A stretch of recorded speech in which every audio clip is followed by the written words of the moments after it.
Molarity था। तो topic लगाएंगे मोलरिटी, हिंदी में कहते हैं मोलरता। तो जस्ट उसी तरह का है। देखिए नॉर्मलिटी क्या किया था, 1 लीटर घोल में किसी पदार्थ का 1 ग्राम समतुल्यांक बताया था।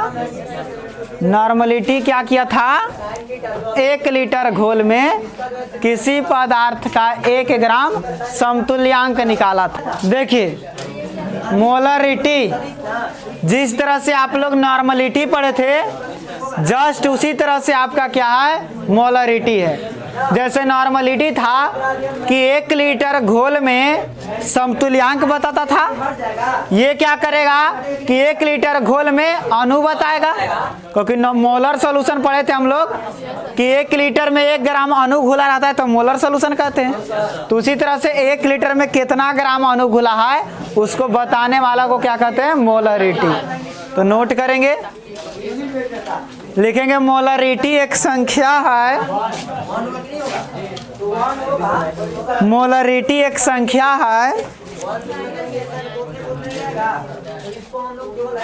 मोलरिटी एक संख्या है जो बतलाती है कि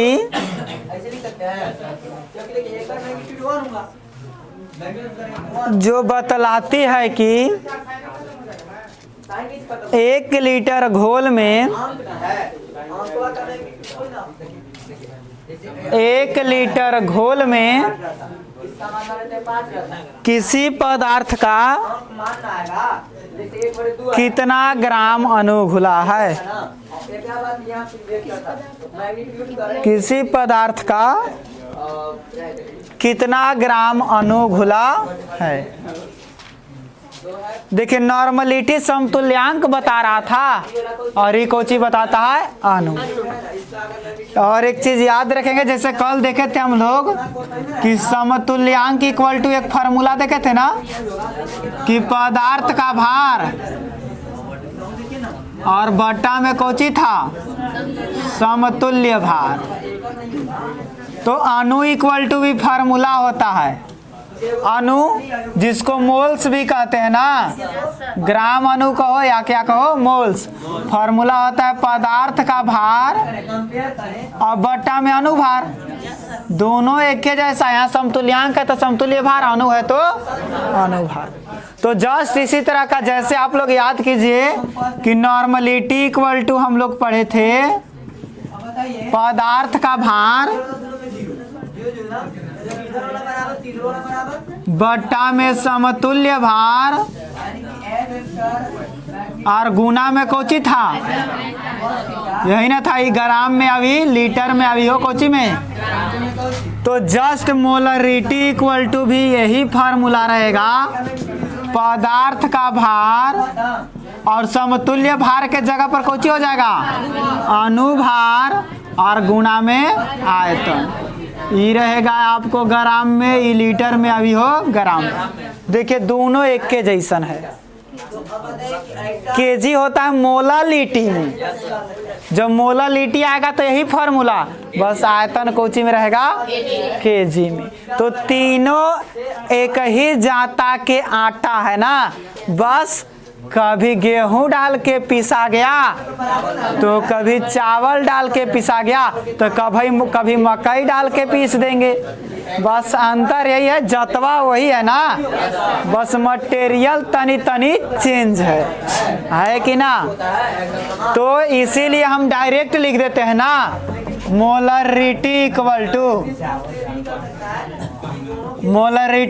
क्या हो जाएगा, पदार्थ का भार कौची में, ग्राम में, बट्टा में अणुभार और गुना में कौची, आयतन कौची में। और आपको पता है कि सब संख्या है, संख्या का कोई मात्रक, लेकिन मोलरिटी है तो कौची लगा देंगे, बड़का एम, एम नहीं बड़का एम। अब देखिए थोड़ा सा और कि पदार्थ का भार बटा अणुभार कौची होता है, ग्राम अणु चाहे मोल्स भी कहते हैं, यानी कह सकते हैं कि मोलरिटी इक्वल टू, ये मिल करके कोची बन जाएगा ग्राम अणु मोल, ग्राम अणु चाहे कोची बन जाएगा मोल, और बट्टा में कोची बन गया आयतन, कोची में लीटर में। तो ये भी आप आंसर मतलब फॉर्मूला लिख सकते हैं ना। अरे इन्हीं दोनों मिलके कोची बन गया ग्राम अणु, चाहे इसी को क्या कहते हैं मोल, और बट्टा में आयतन। है कि ना, नोट कर लीजिए। ये सब तो पीछे नोट करबे किया है, ये वाला यहाँ लिख दिया इक्वल इक्वल, ये वाला देखो इसको लिख लीजिएगा ना, क्योंकि यही वाला फॉर्मूला यहाँ यूज कर दिया, खाली इधर से इसको लिख लीजिएगा। सबसे पहले वो सब लिख लीजिए और नीचे नोट करके लिख दीजिएगा कि ग्राम अणु मोल इक्वल टू पदार्थ का भार बटा अनुभार। टॉपिक लगाइए मोलालिटी।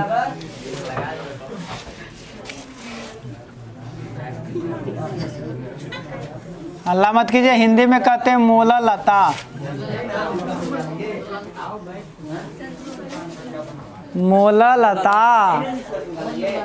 हाँ, तो सारा चीज वही होगा जो मोलरिटी का है वही मोलालिटी का है, बस वही 1 लीटर में मोलरिटी का किया, 1 लीटर में 1 ग्राम अणु निकाला, ये 1 केजी में 1 ग्राम अणु निकालेगा। तो लिखेंगे मोलालिटी एक संख्या है, देखिए एकदम आसानी से याद हो जाएगा, तीनों सेम डायरेक्शन में लिखवा देते हैं। मोलालिटी एक संख्या है, नहीं सुनना है खाली, मोलालिटी एक संख्या है जो बतलाती है कि, जो बतलाती है कि 1 केजी घोल में, 1 केजी घोल में किसी पदार्थ का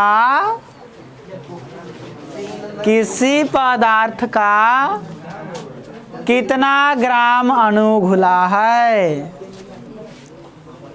किसी पदार्थ का कितना ग्राम अणु घुला है, किसी पदार्थ का कितना ग्राम अणु घुला, यानी कि जस्ट सेम फार्मूला यही होगा, आयतन लीटर के जगह पर कोची हो जाएगा, यानी कह सकते हैं कि अतः मोलालिटी इक्वल टू पदार्थ का भार कौची में ग्राम में, बटा में अनुभार, अगुना में आयतन कौची में केजी में, सब खमा था लीटर, अभी कौची हो गया।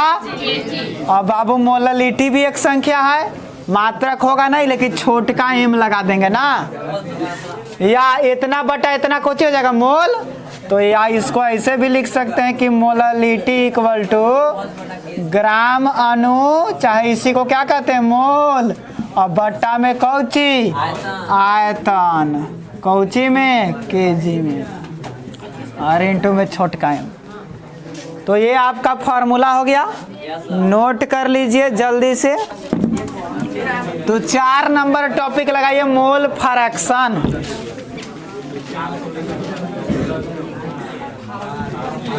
हाला नहीं करेंगे, फिर हाला करे लगे। 4 नंबर टॉपिक लगेगा मोल फ्रैक्शन, हिंदी में कहते हैं इसको मोल प्रभाज्य या मोल अंश भी कहते हैं। हाँ, मोल प्रभाज्य या मोल अंश। और यो पक्का कह रहे हैं ना कि 1 नंबर का क्वेश्चन खाली ये टॉपिक से आएगा। हाँ, काहेला पढ़ना है, यो याद रखिए केमिस्ट्री में 70 नंबर 70 को क्वेश्चन बनाने से मिलता है, यानी पर क्वेश्चन 1 नंबर होता है अगर एवरेज निकाला जाए तो, यो बात याद रखिएगा।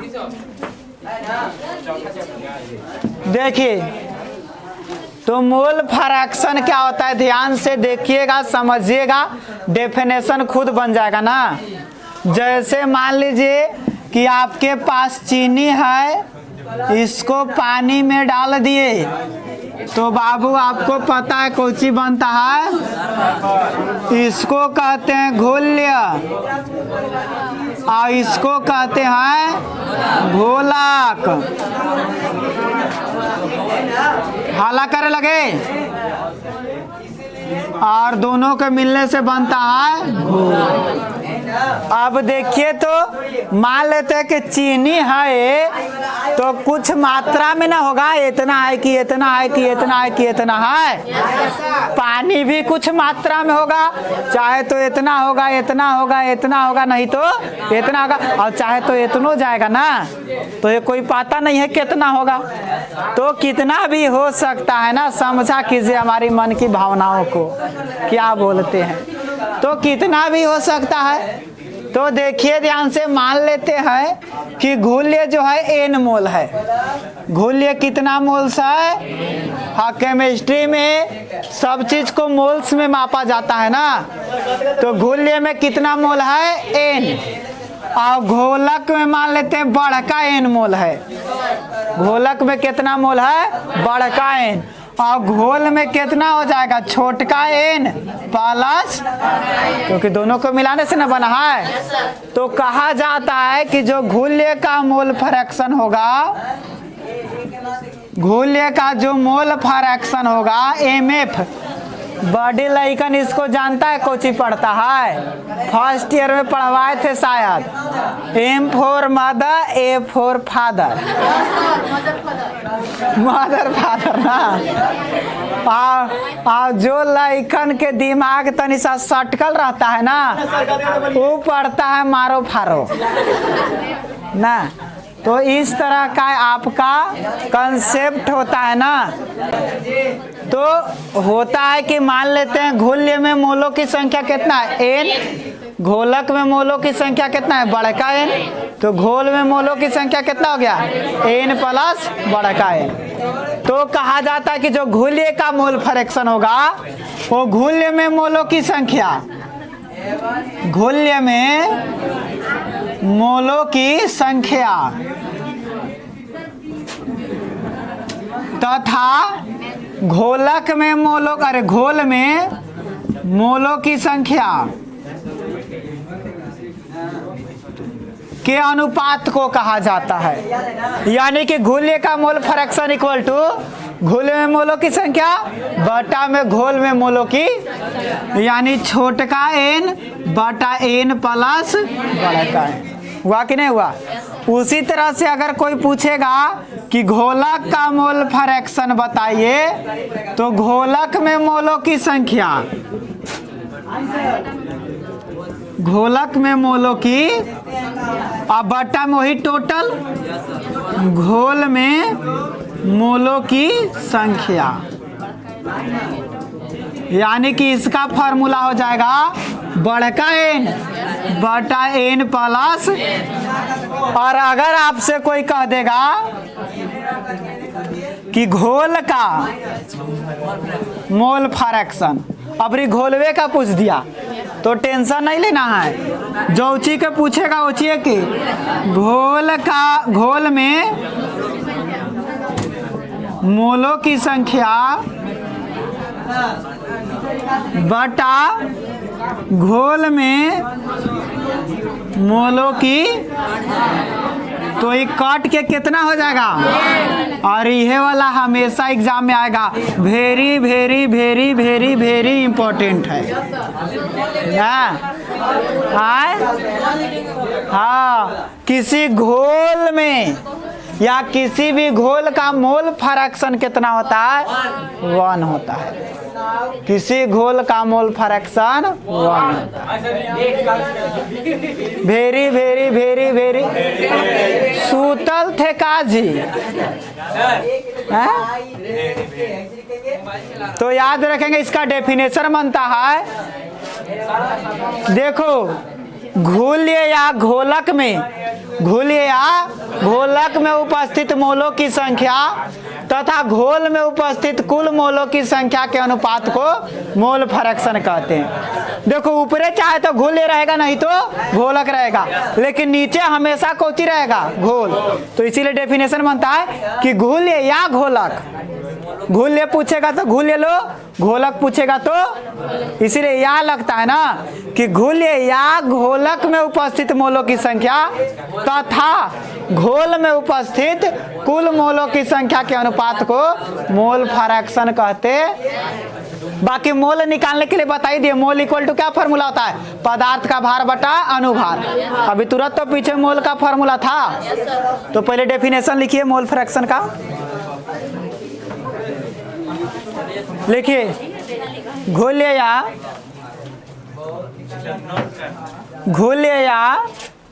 घोलक में उपस्थित, घोल या घोलक में उपस्थित, बात मत कीजिए हम बोल रहे हैं आगे से। घोल या घोलक में उपस्थित मोलों की संख्या, घोल या घोलक में उपस्थित मोलों की संख्या, घोल या घोलक में उपस्थित मोलों की संख्या तथा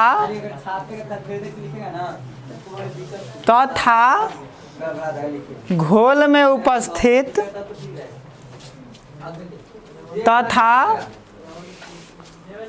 घोल में उपस्थित कुल मोलों की संख्या, घोल में उपस्थित कुल मोलों की संख्या, घोल में उपस्थित कुल मोलों की संख्या के अनुपात को